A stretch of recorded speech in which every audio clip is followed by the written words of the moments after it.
You know, and just picking up on one thought that you threw out, which was your dream with the whistles and the robots, which is very interesting.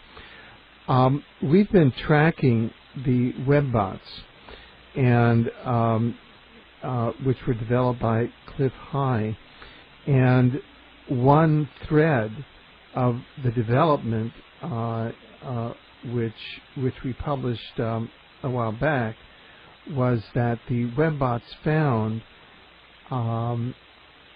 that a whistleblower which preceded you, Andrew Bishago, was found by the webbot technology to be the first of many whistleblowers that would be coming forth that would have a transformational effect. And Andy came forward initially at the end of 2008 and at the beginning of 2009 with the discovery of life on Mars, and then in the middle of 2009 with all of the information around Project Pegasus and time travel and teleportation to bases on Mars, and this was followed by another whistleblower, Dr.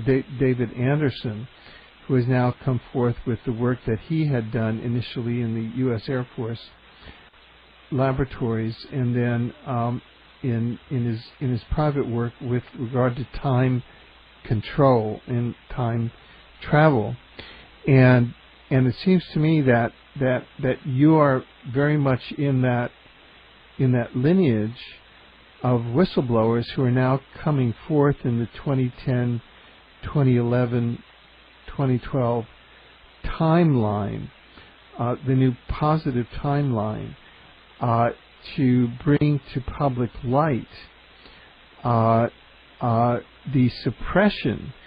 In your case, it's not only the suppression of technologies and the validation that we've been having, secret Mars in secret Mars colonies, and the use of this chronovisor and time travel technology to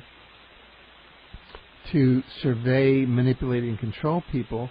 But actually what you're saying is that the dark side, just to call it that, has actually been suppressing fundamental forces of nature like the divine feminine. Yep, and it all connects. And what's interesting is with the life on Mars thing, to be sort of a person to be taken to assist in creating even more life and even more of, you know, kind of establishing a new creation and a new planet. It is so interesting to break free of that, because there was a lot of threats put on me and a lot of you know, manipulation to just target the people that I was going to fall in love with, and to have those be the people that were always, you know, either agents or really possessed by lower alien energies that were really out to destroy me. So because they couldn't get to me directly, and I really just have a boundary, I repel it. I don't care if I have to scream. I don't care what I have to do, but I won't let those frequencies into my being. But they always seem to happen with my partners, and so I would open my heart, and they would let the initial phase of falling in love happen, and then boom, boom, it was just like my heart, it was just like I was blasted on a heart level, and it just really threw me down, and I would pick myself back up, and it's just very intense, because that was really their tactic with me. And also to say, he mentioned to me, if you don't come with us, even though you're not going to come with us, we'll kidnap you, or they'll kidnap you. And that level of, you know, putting fear into me, maybe so that I'll say, okay, I'll go because it's safer, was just, I'm not going to go there. I feel connected to something that, I'm not afraid of death. I'm connected, as we all are, to source and to love, and it just, there's nothing that can exceed that and nothing that can have power over it. So I just stayed really close to that energy. And it was funny because I even had a dream before all this was revealed that I got taken up into a ship by chains. And something from the sky said you have to make a choice. You're either going to go with them, they're not going to hurt you, but they will control you, or you can stay on Earth, and didn't really give me much else information.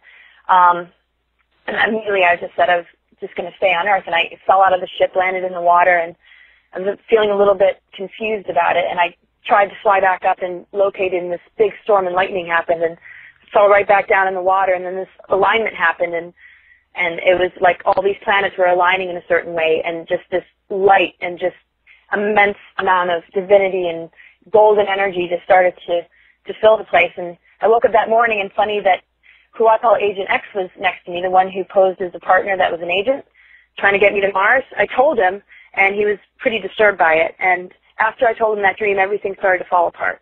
So what's funny, at the end of the day, those subtleties are what really kept me on my toes. And,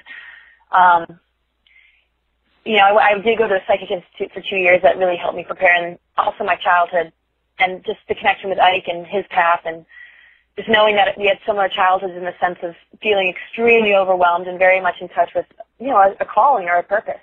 So, I don't know what these folks are up to now, but I do know that it's more about understanding Mars and life on Mars and the colonies there than wanting to look at any one person, even though there's many that are assisting, and they have agreements, and they're ringleaders that need to be investigated. But I'm really here to just draw attention to Mars colonies and to just really see what's going on with that now. Now that I've secured myself away from those agendas, knowing that the negative timelines are over, we still, knowing what we know now, need to keep our eyes wide open and need to be in constant dialogue about, you know, what's going on and what's happening. So it's wonderful to be a part of this lineage, because I know all these other whistleblowers, you know, the more we start to talk and the more the dots get connected, then it's not that we're the ones that are in exile or hiding anymore. It's we're coming out, and it's turning the lights on to every hidden agenda that's been just screwing with this thing for thousands of years.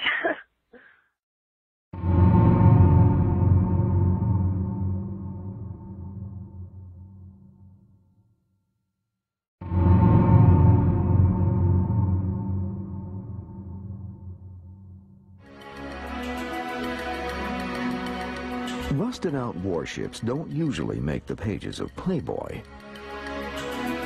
Yet sandwiched between nude layouts in the October 1996 Greek edition of Playboy, there are pictures of a ship called the Leon.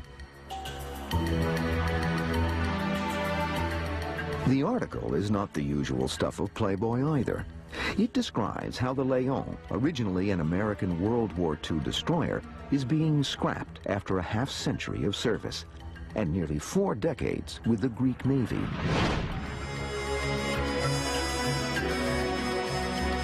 But as it happens, this is no ordinary warship. The vessel the Greeks call the Leon has a legendary past life. Long ago, she is known as the USS Eldridge, back when she is supposedly the subject of an audacious experiment in teleportation and invisibility.